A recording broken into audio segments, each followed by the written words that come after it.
Good morning friends. Vlog 5 and day 5కి స్వాగతం. Today morning 5కే నేను స్టార్ట్ అయ్యి బైక్‌ని నేను మా అమ్మమ్మోళ్ళ ఫ్లాట్‌లో పెట్టేసి, మా అన్నయ్యని డ్రాప్ చేయడానికి ఎళ్తున్నాను బస్ స్టాప్‌కి.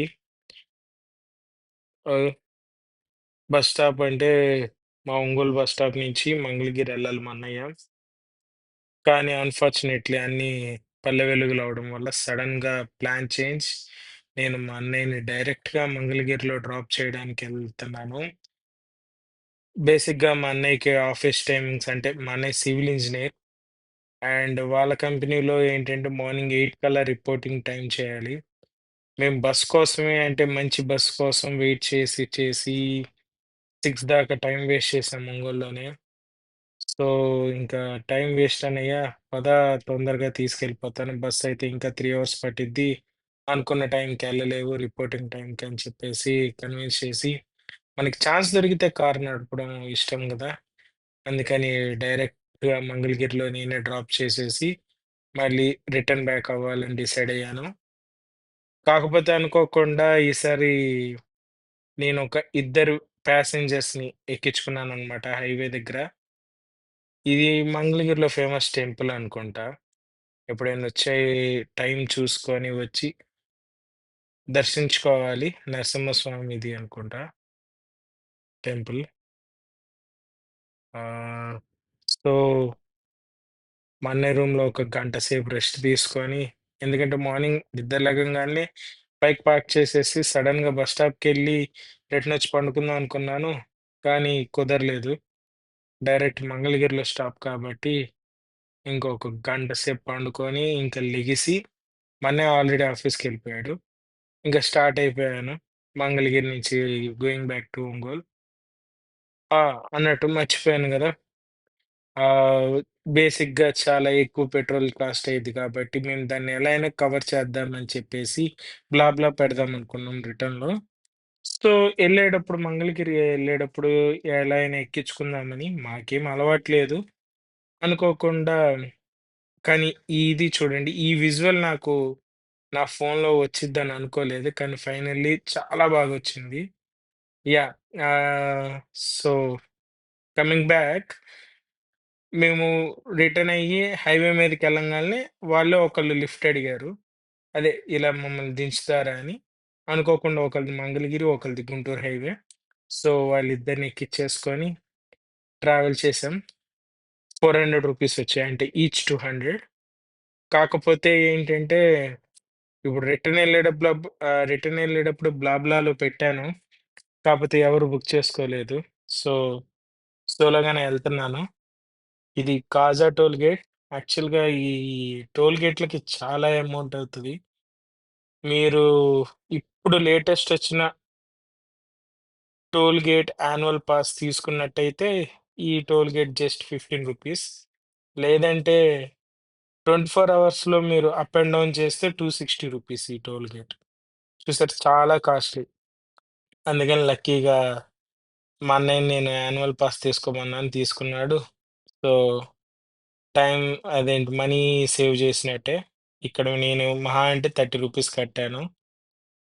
అండ్ కట్ చేసి, బ్రేక్ చేసి, ఎడిట్ చేస్తే మనం చిలకలూరిపేట హైవేకొచ్చాం. ఈ చిలకలూరిపేట హైవేకొచ్చినప్పటి నుంచి నేను చాలా జాగ్రత్తగా నడపాల్సొస్తుంది. ఎందుకంటే ఇప్పుడు మీరు చూస్తున్నట్టయితే ఆ రాడ్ దగ్గర మనకు ఆ సీసీ క్యామ్స్ ఉన్నాయి. స్పీడ్ క్యాచ్ చేయడానికి. అందుకని 80కి తగ్గించి ఈ కెమెరా కళ్ళల్లో పడకుండా చాలా జాగ్రత్తగా ఎళ్తున్నాను. అదిగోండి 80 అని రాసాడు. ఎవడైనా ముందు రాస్తే కదా కొద్దిగా స్లోగెళ్ళేది. ఎవడైనా తర్వాత రాస్తాడా? సర్లే ఇంకేముంది. ఇంకా ఇదొకటేనా ఇంకా 2 చోట్లుంటది. ఆ 2 చోట్ల తెప్పించుకొని ఎళ్ళాలి. ఇప్పుడేమో రెండో చోటయితే మనం ఎంతెళ్తున్నామో చూడొచ్చు. సో, చూపిస్తాను మీకు. అదిగోండి అక్కడ స్పీడ్ డిస్ప్లేస్. సో, ఇక్కడ మాత్రం 80 అని ముందే పెట్టాడనమాట. కాపోతే జస్ట్ ముందు. అక్కడ బ్రేకేస్తే ఎలా అయిద్దో లేదో తెలీదు. సో, ఎంత స్పీడు 56. బేసిక్‌గా మనం 80లో ఎళ్ళినా గాని అది 65 అలా చూపిస్తది. కొద్దిగా స్పీడ్ ఒక 15, 20 తక్కువే చూపిస్తదనమాట. చూసారుగా 70 ఎళ్తే 56 అన్నారు. సో, హాయిగా మంచిగా పాటలు పెట్టుకొని అలా ఎళ్ళిపోతున్నాను.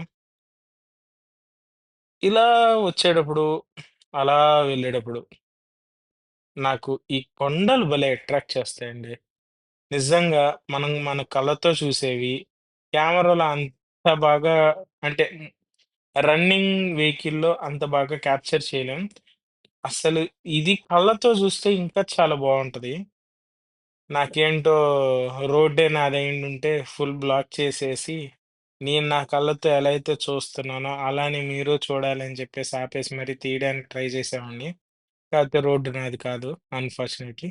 ఈ మబ్బులు గూడా చూడండి అలా కాటన్ క్యాండీస్ లాగా అక్కడక్కడ అలా ఉన్నాయి. సో, మనం డౌన్ ఎఫెక్ట్ అని, అప్ ఎఫెక్ట్ అని, మిడిల్ ఎఫెక్ట్ అని అలా ట్రై చేస్తున్నాను వీడియో తీయడానికి. పొద్దున్నే టిఫిన్ చేయలేదు. అందుకని డైరెక్ట్‌గా ఏం చేశానంటే, నిన్న ఎట్లనో నన్ను చంద్రగ్రహణం అని నైట్ బిర్యానీ తిననీయలేదు గదా! అందుకని ఈరోజు డైరెక్ట్ ఒంగోలు రీచ్ అయ్యి, బిర్యానీ తినేయాలని డిసైడ్ అయ్యాను. ఒంగోలు రీచ్ అయిపోయి, బిర్యానీస్ అండ్ మోర్‌కొచ్చేసాను. ఇది కర్నూలు రోడ్‌లో ఉంటది. సో, అలా వచ్చేసి ఆల్రెడీ డ్రైవింగ్‌లోనే ప్లాన్ ఉందనమాట ఏం తినాలని. అందుకని నాది మెన్యూ లేట్ అవ్వదు. చూస్తున్నారుగా యాంబియన్స్ చాలా బాగుంది. అదే ఇన్‌స్టాగ్రామ్‌లో కొటేషన్స్ ఉంటాయి చూడండి. మీరొక్కళ్ళే కూర్చొని తినగలిగితే మీరు తోపని. అందుకే మొత్తం రెస్టారెంట్‌లోనే నేనొక్కడినే కూర్చొని తింటున్నా. అంటే నేనింకెంత తోపో చూడండి. సో, బేసిక్‌గా నేనేం ఆర్డర్ ఇచ్చానంటే లాలీపాప్, బిర్యానీ అంతే. యాక్చువల్‌గా ఇంకా మిగతా టైంలో నేను వీడియో తీయడానికి కుదరలేదు. సో, అందుకని బ్యాక్ రీక్యాప్ పెట్టేసి తీస్తున్నాను. బేసిక్‌గా ఏం లేదు. ఈరోజు నేను ఇంత పెద్ద వ్లాగ్ చేస్తానని అనుకోలేదు. జస్ట్ షార్ట్ అయ్యిద్దనుకున్నాను. అనుకోకుండా పెద్ద వ్లాగే అవుతుంది.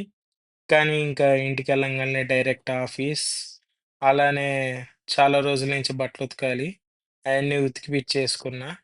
ఇంకా ఆరేసుకొని అలా ఆఫీస్‌లోనే ఉన్నా. ఇంకా నైట్ అయిపోయింది. సో, ఇది ఎడిట్ చేసి అప్‌లోడ్ చేసి పండుకుందాం అని డిసైడ్ అయ్యాను. So, that's it for all.